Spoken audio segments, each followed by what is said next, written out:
Mike Tyson enters the ring 2 days short of his 31st birthday, with his very future as a top-line heavyweight on the line.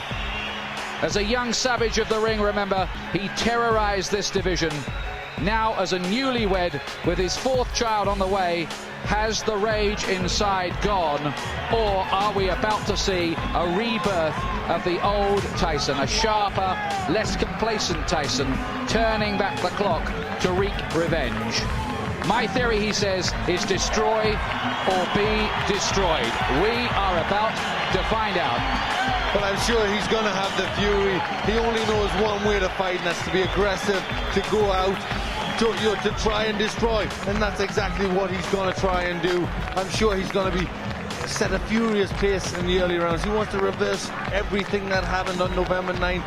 He wants to regain the title, and he wants to do it in good style. But has he gone back to the drawing board? Has he changed the mistakes? Can he make it different this time? They're the questions. You know, has he got the answers? The last time he came in the ring first as a challenger, he absolutely demolished Frank Bruno. But this is a different matter again. Every seat is sold. Stars like James Caan and Michael J. Fox and Whitney Houston, Michael Jackson, they're all here. He looks relaxed, Glenn. He does, he looks very relaxed, but here's the man who's just been relaxed all week, and we saw him singing hymns in the dressing room. What an unbelievable character he is, Evander Holyfield. You can say that again. Holyfield, who performed what was little short of a boxing miracle 7 months ago. Bookmakers made him 25-1 to win that one. Fans were so worried for his health, they sent him get-well cards before the fight, and look what happened. We reckoned without his pride, his courage, his skills, his unbelievable willpower. A dignified, serene man who says he finds his strength through God. But can he be as good again as he was on November the 9th last year? Well, can he, Glenn? Well, he believes so much in God. He has such unbelievable faith. You know, he's a fighting man, but he has such unbelievable faith that, you know, he believes he can do it. He's been so relaxed in the whole build-up. You know, and he says, listen, I've done the work. I've got tremendous faith. I can't do it if I just pray. If I work, if I do everything that I've got to do, and then I pray, I'm unbeatable. I can't be beaten. Mike Tyson cannot beat me. And that's the way he's acted. You know, in this whole build-up, he's acted like a man who just believes, who knows he's got Mike Tyson's number. But has he? He says it doesn't matter what state Tyson's in, I shall fight my fight regardless. Now, how many Tyson opponents have you seen get in the ring with a smile on their face, bouncing around and looking happy to be there? None, just one, Evander Holyfield. Normally they're scared to death, but he believes he can win. He believes nothing Mike Tyson can do can beat him. And I think, you know, he has that unbelievable confidence. It's tremendous to watch a man who believes in his own ability that much. And everyone here is hoping beyond hope. They are going to witness a fight that would maybe just rank alongside the great fights of history, like the Frazier-Ali series and Foreman and Ali.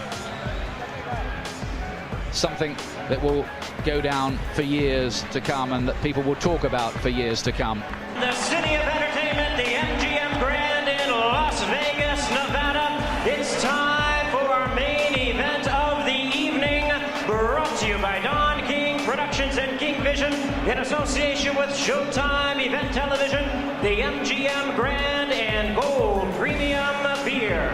This bout coming away is sanctioned and directed under the auspices of the World Boxing Association, President Gilberto Mendoza, representing the WBA, Dr. Elias Cordova, Supervisor Leonard Nipper Reed, along with the Nevada State Athletic Commission. The chairman is Dr. Elias Ghanem, commissioners Nat Carasali, Lorenzo Fertitta, Luther Mack, and Dr. James Ney. The executive director, Mark Ratner.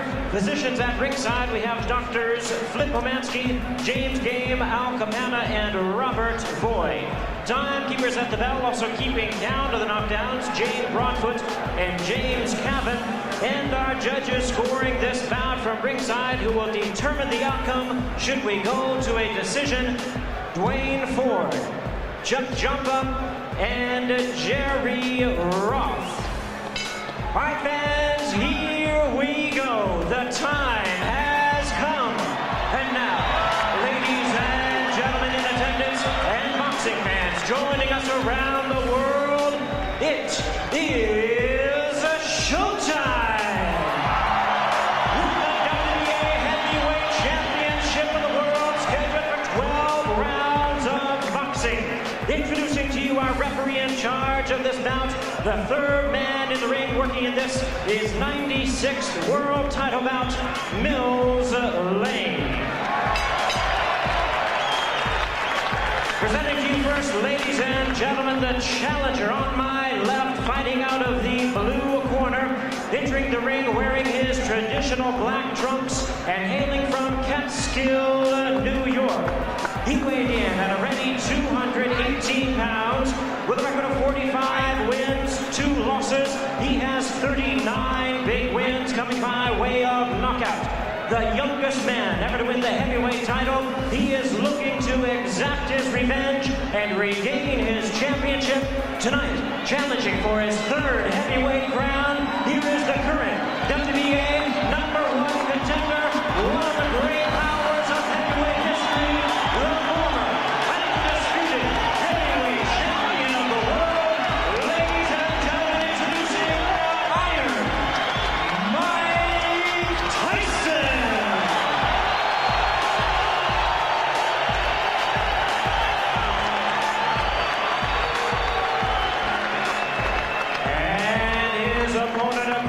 The ring in the red corner, presenting the defending world champion, wearing purple trunks with white trim, fighting out of it, his hometown of Atlanta, Georgia.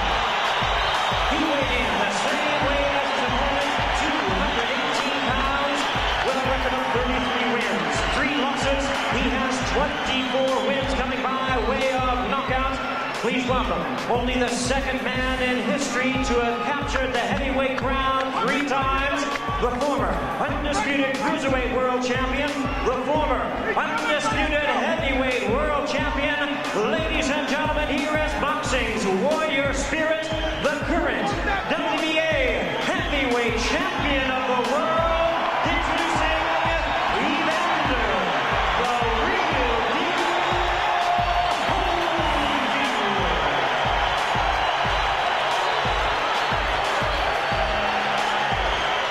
Once again, our referee in charge, Mills Lane, now to give instructions. Grease off, Richie. Take the grease off the side. Okay, that's fine. Okay, now, gentlemen, we've gone through all the instructions in the dressing room. Okay, step back, Richie. Now look here, right here.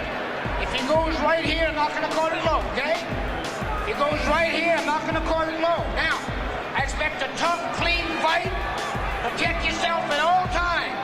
Any questions from the challenger, chief second. Any questions from the champion, chief second. Let's get it on.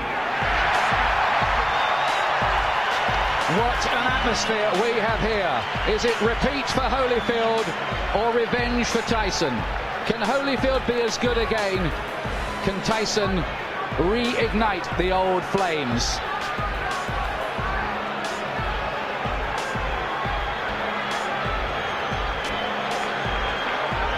Last time, Holyfield refused to be intimidated. That stuff, he said, doesn't work with me. See.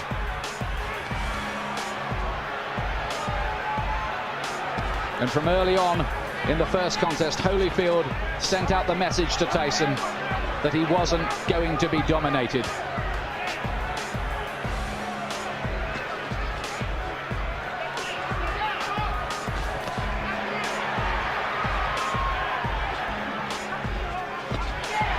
Tyson looking to let go with that left hook.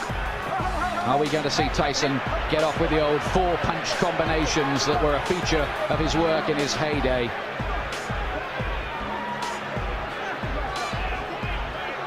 Mills Lane very quickly establishing his control.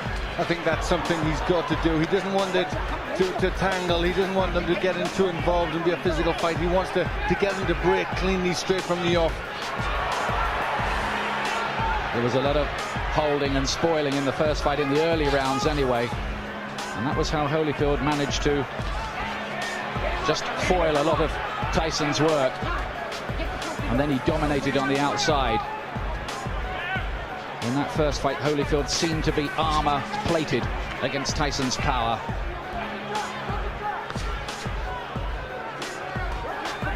From the Tyson camp have said they're trying to get Tyson to start throwing combinations, to throw his punches in clusters like he didn't do in the first fight. But is he going to find the jab, which was always so good in his early career? He threw everything off the jab, powerful weapon. He's got to find that. There's Holyfield again, making Tyson miss and hitting it with a right-hand counter. That was a feature of their first battle. There he is again with the right hand. Holyfield is such a good technician.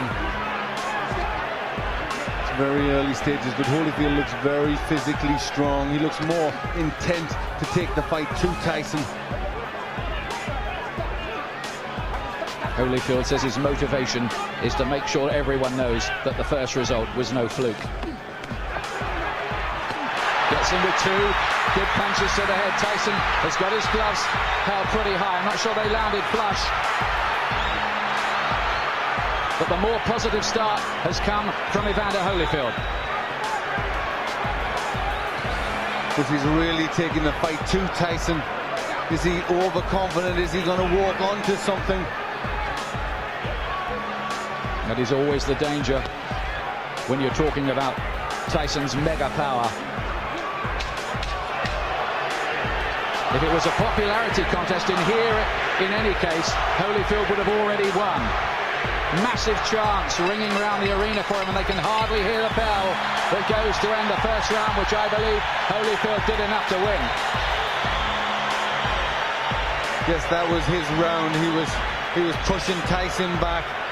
I think he knows that if he pushes Tyson onto the back foot, Tyson can't work effectively. But Tyson did not come out, as many of us thought, really fast and with guns blazing. Stay with the jab. So you stiff jabbing good. I want you now jab for the throat.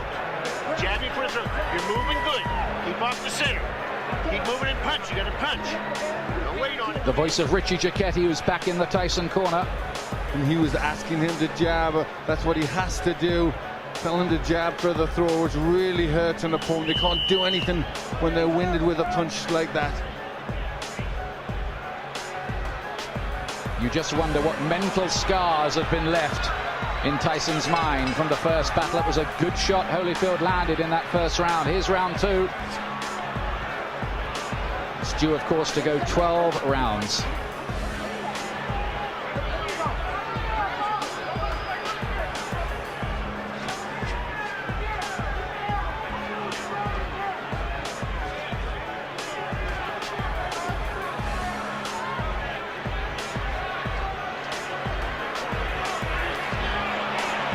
Still no sign of that Tyson jab.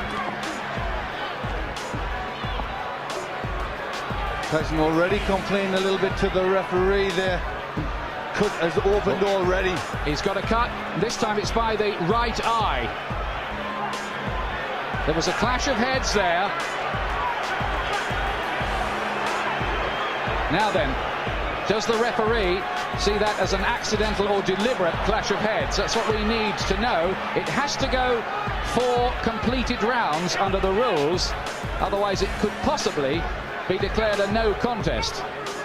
We hope that doesn't happen.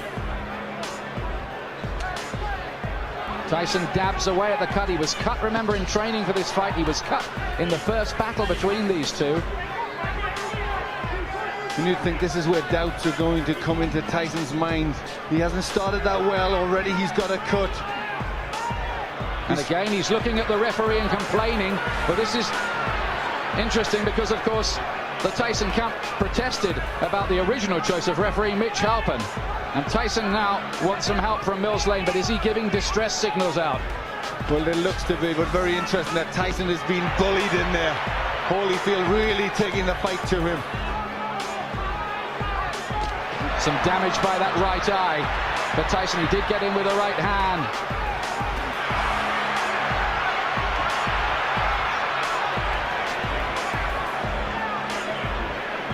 Holyfield superbly conditioned.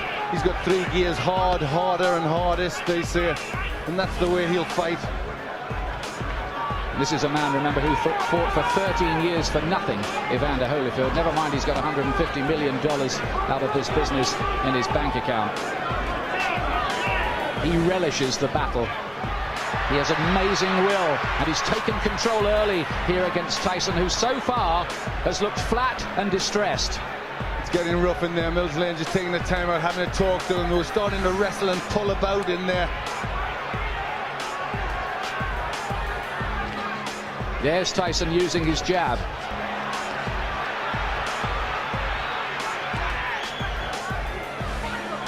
Glenn, you get the impression at this stage that Tyson needs the morale booster of a punch that maybe just wobbles Holyfield a little, puts a dent in him. Yes, he needs to get something. The cut looks as if it's getting worse. He's just not getting his punches off. And when Holyfield starts, he's getting off first. It's all a little bit too messy in this round. But Holyfield much the stronger. 2 rounds gone. Tyson does not look a happy man. He's got a cut to the right eye. In the first fight, it was a cut to the left eye. Now, how bad is that? It looked bad. It looked to be bleeding quite a bit. And there you hear a little yelp as they pushed to try and close that cut. The only way you can close the cut, you need the adrenaline. You've got to put pressure on. Now he's trying to push Richie Giacchetti out the way. Let me take a look. Go underneath that. Give me a look. Can I hold pressure on it?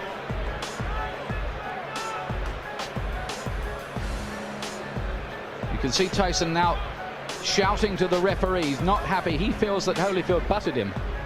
Yes, it looked as if that's what he was trying to say there. The heads did come close there. That could well have been the top of Holyfield's head, but I don't think it was deliberate. He was trying to load up for a left hook.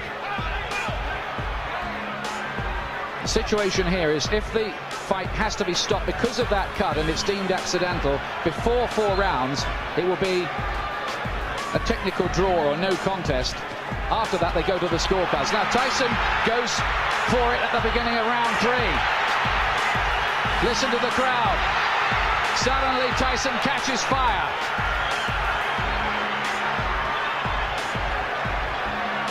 Well, this is where Tyson has to show character if he can regain the title.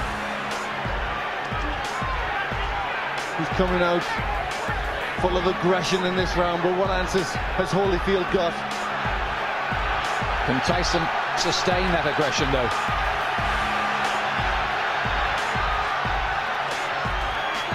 A lot of people say about Holyfield, well, he doesn't produce good performances twice running.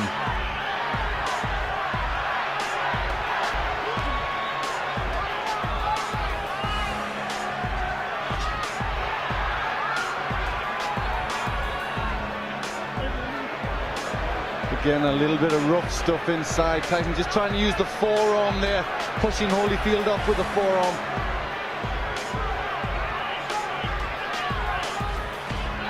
Good right hand from Tyson.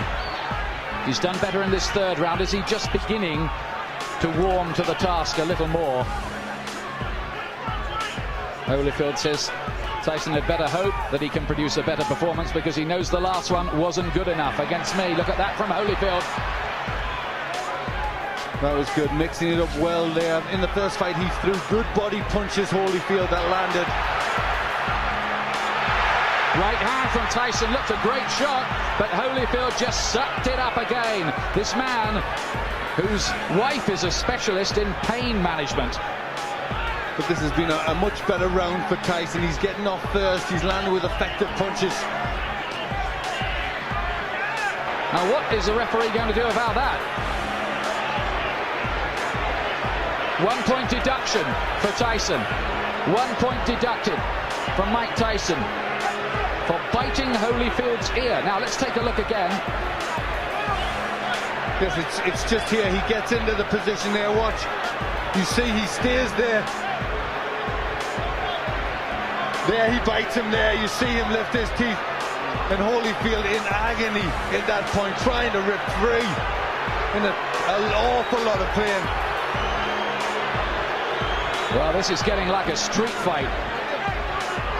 It'll take more than that to stop Holyfield going on, but we have all kinds of chaos. Mark Ratner is there, the Nevada commissioner on the far side. We've got the doctor in the ring as well. This is only round 3. What next? Now, could Tyson even be disqualified? I'm sure that possibility is very, very real. Should he be disqualified? Well, it was blatant. I mean, it was a terrible thing to do.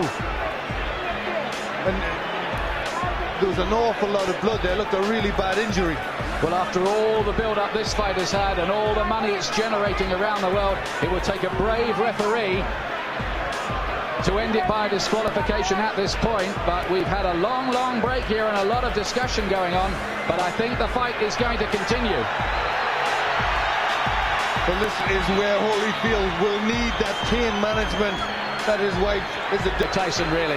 It was terrible. It showed the real brute, the beast that he is. And I think, you know, this is a sport and you shouldn't ever have to revert to that, especially in this level of boxing. It really showed for what he is. I mean, that was terrible to do that to a sportsman like Holyfield. And there he is. He really sunk his teeth in there. Well, the crowd are booing because they've just seen the slow motion on the big screen. Now what's going on in the ring? There seems to be some kind of altercation going on. It looks like he could have been disqualified. The fight could be over. Certainly the Holyfield camp had their arms in the air at one point there, and everybody jumped into the ring. We have confusion here at the moment about what exactly has happened. Holyfield's camp threw their arms off. Now we've got a fight going on in the ring. Tyson wants to join in with it. Oh, and this is getting totally out of control now. Tyson is the one who started it. He's the one who's furious. He's the one that's causing all the problems. He's trying to get at Holyfield here. And I wonder whether this fight will be able to go on after all of this. I don't think it can. I think that Tyson may well have been disqualified.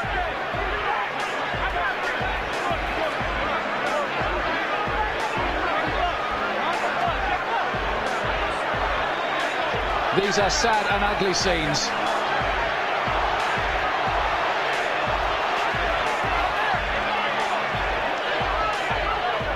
We have had no official announcement, but certainly Holyfield and his camp believe that they have won the fight.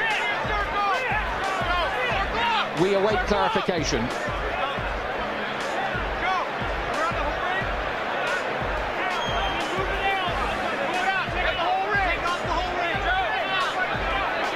Tyson certainly wanted to continue the argument and look to be engaging some of the Holyfield camp followers in a separate fight.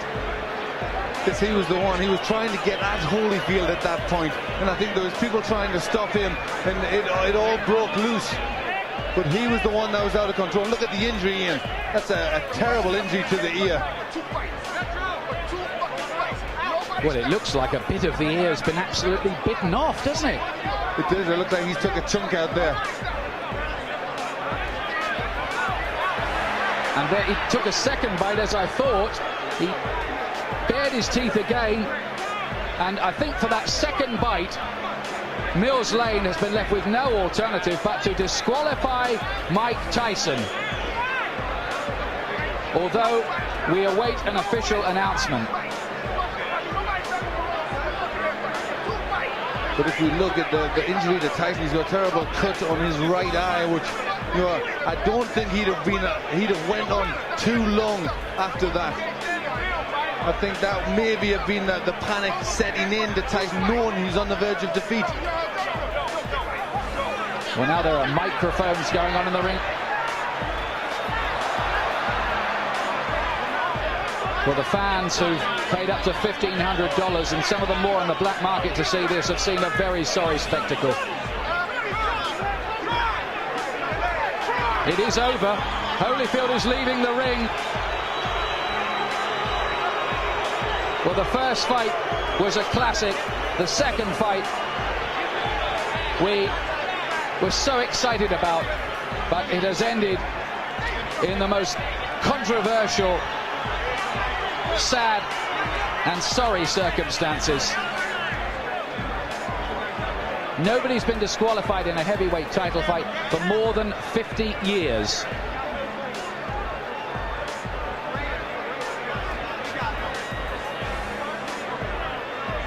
Joe Louis against Buddy Bear, we think. We're checking the records. That's terrible, isn't it, Glenn? It really is. That was against a great fighter like Holyfield. He will not want to win the fight like that. He will want to beat Tyson fair and square, and I think really all Tyson did was not allow that to happen. It was terrible. It showed a brute, an animal in Tyson. You know, he couldn't win fairly, so he had to try and do that. He not only bit Holyfield once, he did it a second time. Mills Lane drafted in as the last minute. Foul. I told him, do not do that again. You do, you're gone. So he could have continued. The physical condition of Evander Holyfield was such a view that he could have continued had he not disqualified Tyson. Well, I didn't ask the doctor. I never reached that point. I wasn't going to ask the doctor. That wasn't a question. That kind of foul would be. You got to take a position sometime, somewhere. That was it. Pandemonium breaking out here as Mike Tyson is leaving the ring, and we'll continue with Mills Lang. As you see people getting knocked over, our camera goes down. Mills, let me continue here. Mike Tyson's people and Tyson are going to say, I'm sure you didn't call a foul on the headbutt, which caused the eye, and this could have been a retaliation by Tyson. I called it a butt. But you didn't take a point. An unintentional butt, you don't take a point. An unintentional butt, unless it's occurred the second time. An unintentional butt, if he fights stop, you go to the scorecards after 4 rounds. There's a difference between an unintentional butt and a bite. Do you feel as though that's what Tyson was doing, however, that he was retaliating? I do not know. You'll have to ask him. I don't speculate. I do not know the answer to that. Obviously, disappointment. Mills, got to be disappointing for you to have it come to a conclusion like this as well. You know, you play the hand you dealt and do the best you can with the card. That's all I can tell you. All right, Mills Lane, thank you for your time. Well, how ironic that Mills Lane, the referee brought in after the Tyson camp, protested about the original choice, Mitch Halpin, is the referee who has disqualified Mike Tyson. This is, well, it's another sensational ending in its own way, but a sensation we did not want. No, really, you can't describe it. I mean, the people who have paid an awful lot of money, it's a massive, massive event, and Mike Tyson has spoilt it all, you know, and showed himself to be a terrible character in there, a character in this profession, you know, a real beast who shouldn't be allowed to box. It was a terrible thing he did. Yes, he looked, didn't he, like a spoilt bully who couldn't have his own way in there. Holyfield had dominated him largely, and he'd taken a few punches that Tyson had thrown at the start of the third round. They hadn't made a dent either, so in he went with the teeth. Twice. You summed it up there. You summed up the reactions of a bully who just doesn't get his own way and has to do something like that. Holyfield, let me tell you, and we still await an official announcement, by the way, has retained the WBA Heavyweight Championship on a disqualification.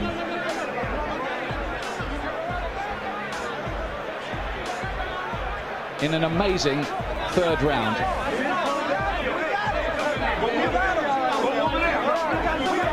There have been 1 or 2 scuffles breaking out, not very many, I'm pleased to tell you, and they're now under control among the big crowd here as well, among the more volatile of the rival supporters. Holyfield has gone off in absolute disgust. You're right what you say, Glenn. He would not have wanted to retain the title in that fashion at all. He would have wanted to go on and prove conclusively his domination of Tyson. Well, you saw his reaction after the first one. He was ready to go on. I mean, the first one was terrible, and yet he still would have went on a really bad. It looked like a chunk out of his ear, and yet he was ready to go on again. And he's a warrior. You know, he's a fighter. He knows there's rough stuff, but I mean, that was just really far beyond anything that should go on. You know, and really, he doesn't belong in this profession. Well, absolutely extraordinary of all the scenarios we thought of this week. All right, Evander Holyfield, 2 bites on each side. 1 piece is missing out of your plastic surgeon said. Your reaction? Well, first of all, I had to give praise to the Lord. You know, Jesus, Lord, you know, he's still the champion. He still get the glory. And, you know, the things that happened, it didn't have to happen. You know, I was beating him, and, you know, he spit out of my mouthpiece and bit me in the ear. Is that the act of a crazed man? Because to beat you twice, I mean, to bite you twice is a little crazy. Well, you know, the whole thing is that, you know, in the first one, you know, my corner, you know, told me to just keep cool. And I thought about that, you know, a distraction would happen, and his pops told me to, you know, just breathe deep and just concentrate on Jesus. And I went back out there again, and I caught him with good shots, and he bit my ear on purpose again. But how can he bite your ear with a mouthpiece? Spit it out of the mouth? He spit the mouthpiece out. He spit the mouthpiece out and bit me on the ear. For the last time, you know, the whole thing is that, you know, really, the only chance that he thought he could is just to go. My whole thing is that, you know, the whole thing is my ear bleeding, and this guy continued to foul. You know, I'm thankful that we have a referee like Neil Lane see the situation that this thing is intention. And, you know, it's just amazing when. Would this rule out a rematch? It's stupid to ask you right now for a rematch. This guy went and lost his marbles. Is a rematch possible, or are you so mad you wouldn't even think about well, that? You know, the whole thing is that, you know, I have to concentrate and I have to think, you know, I have to think about the situation. But the big thing is to you know, a rules and regulation, mandatory things, but the rules, you got to understand when a person deliberately bites you constantly and trying to break my arm because, you know, in the corner he's just doing illegal tactics. You know, Mill Lane said, you don't break. You know, the whole thing is that, I mean, there's just an easy way to get out of the fight, the foul, because you know you're going to get disqualified instead of fighting through. I'm saying that don't show no courage whatsoever. Everybody know how to get out of the fight. All you have to do is foul. You'll get yourself out. Then you can say, well, he didn't beat me. Would you say this is the act of a desperate man? Would you say he was desperate in there? Is that the word you think, to cause a guy to do something so unusual? Well, the whole thing is that, you know, I truly believe that fear itself calls people to do the easiest thing, the quicker thing to get out. I'm saying the whole thing is that we're in the fight already. So why do you have to bite somebody? If you feel that you can whoop me, why you can't whoop me with the gloves on? Well, this is a boxing match. This is not a rumble. And when the fight is over, then you get brave and you really want to fight. I'm saying, you had a chance to fight. You know, why you got to bite on my ear? The whole thing is that, you know, it's not real. You know, and my whole thing is that I just give praise to the Lord that it's not worse than it is. I thought my ear had fell off. Well, your plastic surgeon here says a piece is missing out of your ear, which means you'll have to have a plastic repair. And either ear, since human bites are so dangerous, have to be taken care of tonight at the hospital. I look forward to going to the hospital. Good thing I got a doctor. All right. Mills Lane disqualifies Mike Tyson for biting Evander Holyfield in both ears. The winner by way of disqualification, and still the WBA Heavyweight Champion of the world, Evander, the real deal, Holyfield. Well, I hate to say it, but it was a coward's performance, that by Tyson. You're going to get people now talking about a third match between these two. In my view, Tyson does not deserve one. He certainly doesn't. For me, he does not deserve to be back in the ring. You know, all the time we were brought up with the Customato thing about the hero and the coward, and the teachings of D'Amato that how a fighter would react under them circumstances, and his own pupil reacted the way he did. You know, he reacted like a coward. And it was, I mean, I think he'd thought about it, because I'm sure at the beginning of the third round he tried to come out, they stopped it, he came back to have his gum shield replaced. So you only wonder if at the beginning of the third round he'd already thought that he was going out. It was a planned thing to try and bite him. There's the man at the centre of the controversy, Mills Lane. But for our money, Glenn and I here, he did exactly the right thing. He was given no choice by Tyson. He gave him the benefit of the doubt the first time with the awful bite which removed part of Holyfield's ear. And then, I mean, that's what was so cynical. Tyson deliberately did it again. He almost asked to be thrown out, didn't he? He did it. Holyfield said the right thing there. He did it because he was scared. He was scared of the beating that Holyfield was going to put on him. So that's why he did it again. He wanted out of the ring. Here's John Horn, Tyson camp. They got nothing to do with his arms, his legs, his hands, his body, nothing. You don't need to scream at me. You don't need to scream at me. Mike got a cut over his eye. Okay. Mike got a 3-inch cut over his eye. That the blood will penetrate to his eye, blur his vision, and everything. Now, I understand. Mills Lane, let me clarify it for you since you don't know what Mills Lane has said to us. Mills Lane said he didn't disqualify him for the first fight because he was willing to let that go with a 2-point deduction. The second fight, however, at the end of the round is what he said he had just had enough. Well, I have to see everything about it first. I can't comment on that, on no bite or whatever the case may be. All I know is Mike got a 3-inch gash over his eye. Are you unhappy with the referee, Mills Lane? Not at all. There's nothing. No, not at all. I'm unhappy with all the headbutts and stuff for 2 fights. Mike done been cut 4 times by this guy, neither time by a punch. Now you tell me what that is. That's all I know. Everything else I'm gonna have to see about. I'm gonna have to go over. I don't know nothing about that. But he turned it into a street fight a long time ago. The tapes clearly show that I'm being told in the first fight that Mike caused the butts, and that was ascertained. In this one, it was an accidental butt, although it appeared. What would you have liked to have seen done at that moment? It's too late after the fact to bite somebody. What would you have liked to have seen at that time? All I know is this. There was nothing wrong with Evander Holyfield that would have kept him from performing. That's all I know. So I can't comment. But you're not unhappy with the referee? This was your referee? No, I'm not unhappy because I don't even know all the terms yet. Everything happened so quickly, I don't even know all the conditions. All I know is my fighter got a 3-inch cut over his eye. Can we talk to Mike Tyson? No, not right now. Mike has a 3-inch cut he has to take care of. Thank you very much. Okay, John. Don King. Obviously, not the way that anybody expected that this was going to go. Very disappointing to everybody who bought the fight and those in attendance here. Your thoughts on this disqualification? Well, I think that the headbutts was there, and I think that when he had the headbutts, and as he had headbutts prior to that, it should have been some type of a point taken away or something to acknowledge these headbutts, because this was said so priorly before the fight started to watch the headbutts. You know what I mean? And so it's very difficult when 2 athletes are fighting. You know what I mean? And things can happen, but these headbutts seemingly. Don, but the fact of the matter is the headbutts. Yes, it is a problem. Everybody will acknowledge that Holyfield was in violation with the headbutts. The proper reaction, however, is not to bite, correct? Well, the proper reaction is not to bite. You know what I mean? But I guess when a guy feels that he's pleading with the referee to give him some consideration and he don't get the consideration, then he just goes beyond reason. I mean, you must be able to deal with reason and practicality, but you got 2 athletes in there, highly passionate, very hot, ready to fight, and fight they would do, and the fight was just beginning. I don't know why it would be stopped.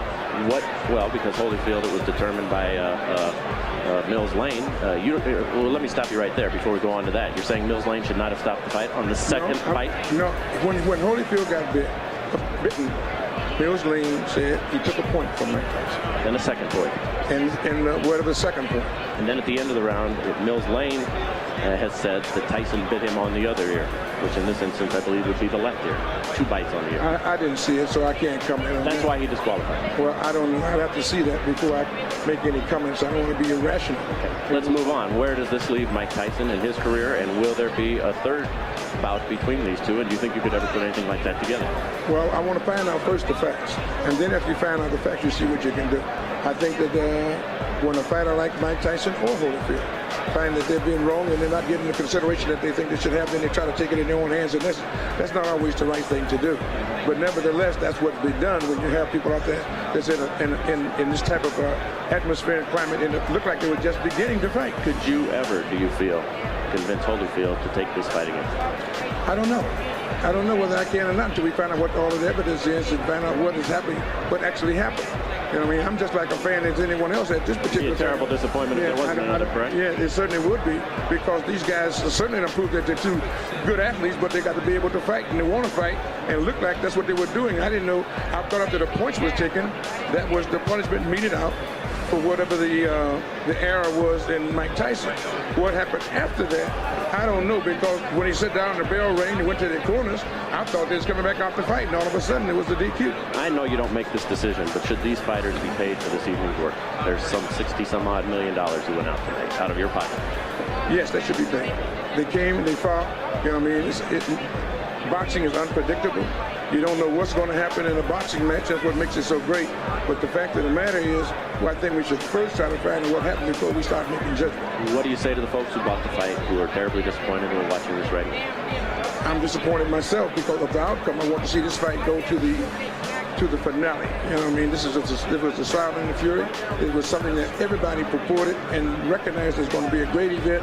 And then here comes the headbutts, and then here comes the retaliation for the headbutts. But after you get taking the points from the man, I just think that they should have been able to fight. If you get a headbutt or a low blow, you get 5 minutes to recuperate. I think it should have took another step to say, give them 5 minutes to recuperate or something to let these people get their money's worth and be able to deal with this fight. As the man in charge of this show, I've got to put you on the spot right here.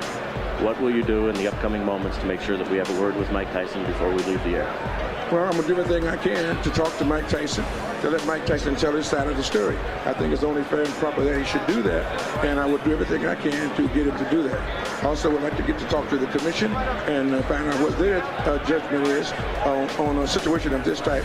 And when this has happened, after you take the points, to come back and take the fight too. I don't understand it, so maybe they can explain it to me. Well, as you say, only in America and only in America. Well, Jim Gray was the reporter there talking to Don King, and before that, John Horn, the co-manager of Mike Tyson. Now, let's have a look again at the headbutt in the second round, which opened the gash on your eye. Tell us about that first, please. He butted me in the first round, but then he butted me again in the second round. Then as soon as he butted me, I watched him. He had me holding, and he looked right at me, and I saw him, and he was going for it, and he kept going for it, and he butted me again. He kept going down and coming up, and he charged into me. And no one warned him, no one took any points for him. What am I to do? This is my career. I can't continue getting butted like that. I got children to raise, and this guy keeps butting me, trying to cut me and get me stopped on cut. I got to retaliate. Now, immediately you stopped. You stopped fighting immediately right there, and you turned to Mills Lane and you said what? And the result was he did nothing. But what did you say to Mills right at that time? I don't remember what I said. I told him that he butted me, but I know I complained about being butted. And we complained about the first fight. Listen, Holyfield is not the tough warrior everyone says he is. He got little nicks on his there, and he quit. I got an eye. I got one eye. I got one eye. He's not impaired. He got ears. I got one eye. Big day. If he take one, I got another one. I'm ready to fight. He didn't want to fight. I'm ready to fight him right now. Mills Lane stopped the fight. It wasn't Holyfield who stopped. Oh, he didn't want to fight. Let me ask. We don't know what Mills did. Don't put nothing on Mills. Okay. Well, Mills said he stopped the fight. You bit him. Was that a retaliation for the eye when you bit him in his ear? Regardless of what I did, he butted me for 2 fights. But you got to address it, Mike. Why did you address it? No, I did address it. I addressed it in the ring. Why did you do that, though, Mike? I mean, was that the proper response? Look at me. Look at me. Look at me. Look at me. I got to go home and my kids are going to be scared of me. Look at me, man. What are you going to do now in terms of your career, Mike? Well, you continue to fight. Okay. Well, extraordinary stuff there from Mike Tyson. He's trying to justify himself. He's saying there that he got no protection from the referee and he retaliated in the only way he knew how. What's your comment on that, Glenn McCrory? I don't think there can be any justification. He was a frustrated fighter because he was on the way, in my opinion, to defeat. And we just saw that when he did fight him, he actually came in with the head first. You know, he ducked his head, he tried to catch him with the head, and then when that missed, he circled around and he bit him. It was just